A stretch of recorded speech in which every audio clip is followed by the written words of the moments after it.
Hello there again, welcome to Max on Drums, and this is the follow-up lesson to how to hold the drumsticks. So what we're going to do today, we're going to look at bouncing the sticks, how to bounce the stick in the cover, and why we want to bounce the stick.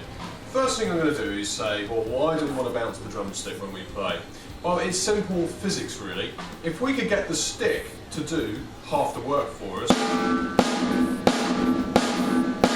that's half the work done for us, isn't it? So basically we make half the effort to play.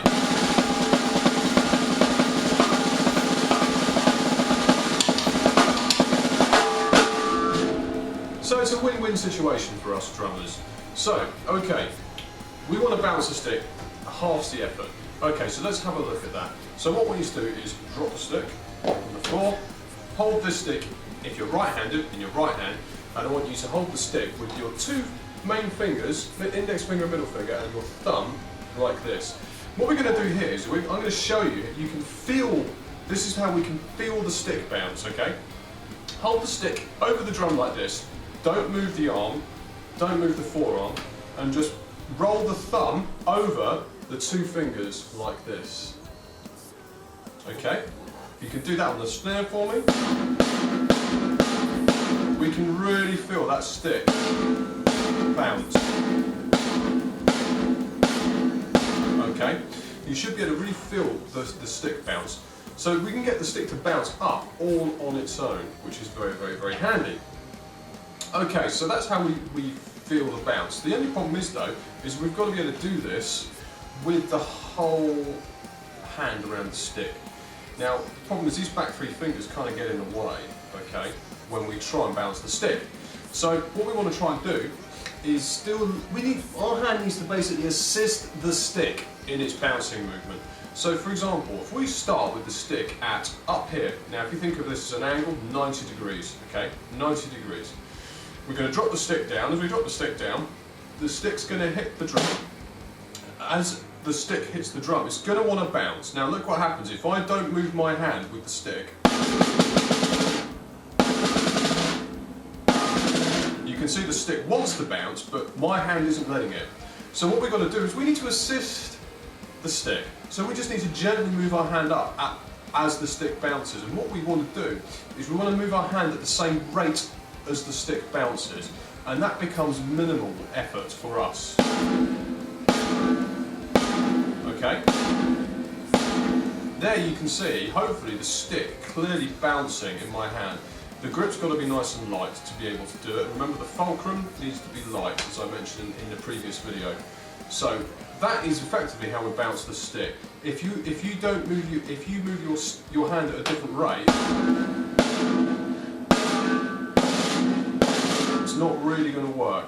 Stick here starts at 90 degrees to start with, and we drop the stick down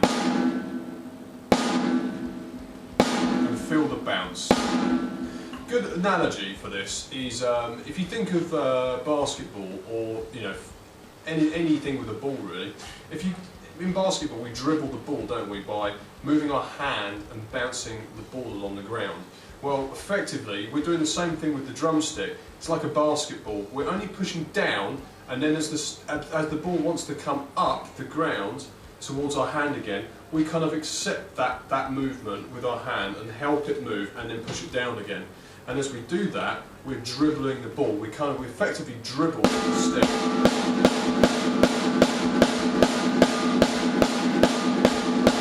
Okay, got to practice this with both hands, obviously.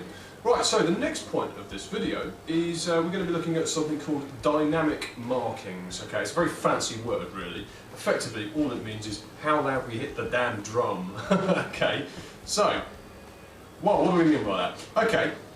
How do you think we control the volume we hit the drum? Is it by how hard we hit? So if we hit it light?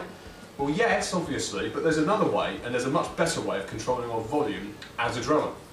If we start the stick really close to the drum, and we're only allowed to drop the stick down from that level, we're not allowed to pull the stick up any higher. Watch what happens. Oh, we're playing a nice quiet stroke. Okay, if I pull the stick marking up to about here, which is about 40 degrees, if I drop the stick now, it's louder. That's a louder dynamic marking, 90-degree dynamic marking.